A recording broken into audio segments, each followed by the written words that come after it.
mahal na mahal kita.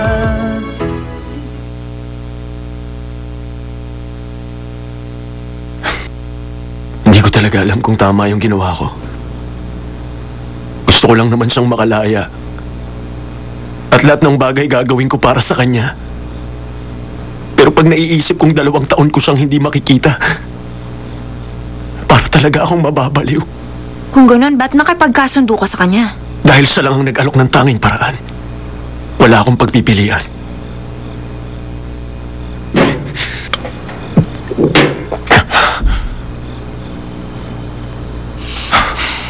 O ngayon, ano nang balak mo?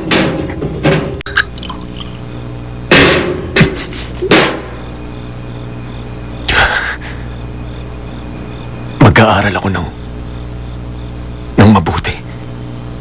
At tatalunin ko siya. Yun ang dapat kong gawin ngayong pumayag ako sa kasunduan. Maglalaban kami. At kung seryoso ako mag-aaral, matatalo ko siya, di ba? Bakit? Sa tingin mo madaling gumawa ng tinapay? Kahit gaano pa kahirap yun gagawin ko.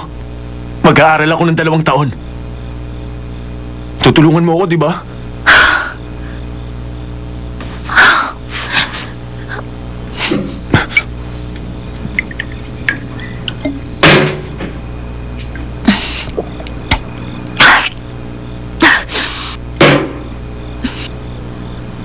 Makinig ka sa akin. Alam mo, hindi ka mananalo. Kahit pa alam kong may talento ka, hindi pa rin sasapat yun.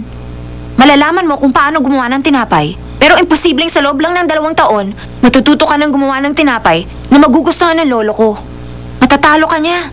Nakikinikinit ako na yun. Maniwala ka. Ibig sabihin, hindi mo ako tutulungan? Hindi mo magagawa yun ng 2 taon. Imposible ba talaga yun? Imposible.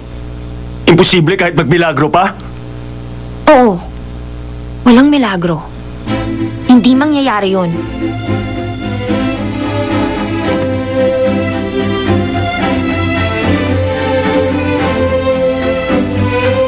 Kailangan kong manalo. Anong gagawin ko, Yula?